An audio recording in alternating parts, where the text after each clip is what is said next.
শীর্ষ বৈঠকের পরেও কাটেনি জট। অর্জুনের সঙ্গে সংঘাতে ফের বিস্ফোরক বিধায়ক সোমনাথ শ্যাম। খুন হয়ে যাওয়ার আশঙ্কা, তবে কি সাংসদের দিকে ইঙ্গিত? জল্পনার মধ্যেই নিরাপত্তা বাড়ল বিধায়কের, সুরক্ষা বৃদ্ধি মন্ত্রীরও।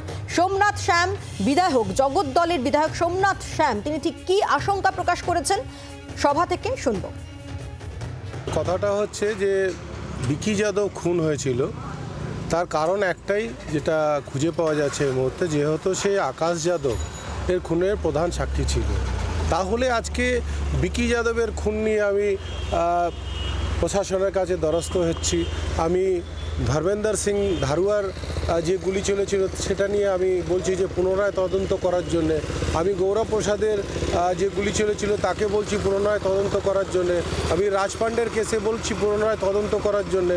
আমি গোপাল মুখার্জির কেসে বলছি পুনরায় তদন্ত করার জন্যে। তাহলে আশঙ্কা নিশ্চয়ই হবে যে বিকি যাদবের যদি খুন হতে পারে, তাহলে আমার খুন কেন হবে না? কথা বলবো, আমাদের সঙ্গে টেলিফোনে রয়েছেন প্রতিনিধি বরুণ সেনগুপ্ত রয়েছেন আমাদের সঙ্গে। বরুণ, ইঙ্গিতপূর্ণ মন্তব্য। একেবারেই দেখো, ইঙ্গিতপূর্ণ মন্তব্য। তার কারণ হচ্ছে যেটুকু সোমনাথ শ্যাম যেটা আশঙ্কা করছে, যে আশঙ্কা তিনি করছেন যে তার হয়তো প্রাণ সংশয় আছে, কারণ একের পর এক তৃণমূল নেতারাই খুন হয়েছে এবং যেটা দেখা যাচ্ছে যে খুন হচ্ছে এবং খুন করাচ্ছে সমস্তটাই কিন্তু তৃণমূলের মধ্যে অন্তরীণ। তিনি কিন্তু নিজে বলছেন রাজপান্ডে এবং বিকি যাদবের কথা বলছেন যে তারা খুন হয়েছিলেন এবং সেই খুন হওয়ার ঘটনা থেকে কোথাও তিনি একটা আশঙ্কা প্রকাশ করছেন। তিনি বলছেন যে তারও প্রাণ সংশয়ের কিন্তু আশঙ্কা রয়েছে। পাশাপাশি বলে রাখি, এর মধ্যেই কিন্তু তার যে প্রতিরক্ষা, তার যে সুরক্ষা, সেই সুরক্ষা বাহিনী, তার নিরাপত্তা রক্ষী, তারা কিন্তু বাড়ানো হলো। আগে তিনি 6 জন পেতেন এবং এখন থেকে তিনি 10 জন, অর্থাৎ 4 জন সুরক্ষারক্ষী, নিরাপত্তা রক্ষী বাড়ানো হলো। পাশাপাশি পার্থ ভৌমিক, তারও কিন্তু নিরাপত্তা রক্ষী বাড়লো। কিন্তু এই নিরাপত্তা রক্ষী বাড়ার পরেও এই ধরনের খুনের আশঙ্কা কেন করছে, এটা নিয়ে কিন্তু প্রশ্ন উঠতে শুরু করে দিয়েছে ইতিমধ্যেই।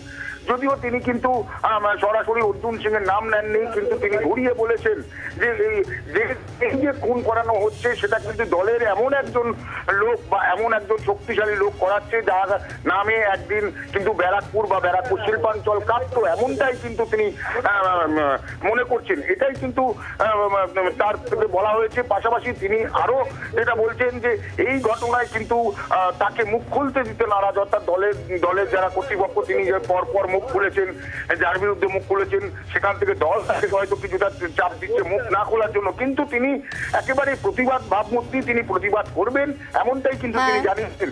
এবং আজকে কিন্তু তারা একসঙ্গে, অর্থাৎ পার্থ ভৌমিক এবং সোমনাথ শ্যাম, সুবোধ অধিকারী, তারা কিন্তু একসঙ্গে কিন্তু তারা এই মুহূর্তে তারা যে মেলা হচ্ছে সেই মেলায় তারা কিন্তু যাচ্ছেন, সেখানে তারা যাবেন একসঙ্গে।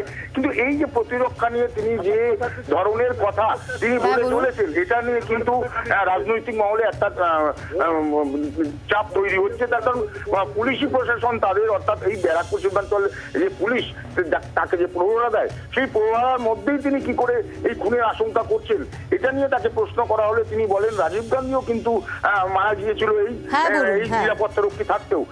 অতএব এই যে প্রশাসনের ভূমিকা নিয়েও কিন্তু একটা কোথাও প্রশ্ন উঠতে আরম্ভ করে। ধন্যবাদ বরুণ, ধন্যবাদ। আর আমরা এই পুরো বিষয় নিয়ে ব্যারাকপুরের সাংসদ অর্জুন সিং এর সঙ্গে যোগাযোগ করি। তিনি অবশ্যই এই বিষয়ে প্রতিক্রিয়া দিতে রাজি হননি। বাংলার আওয়াজ, বাঙালির আবেগ, জি 24 ঘন্টা।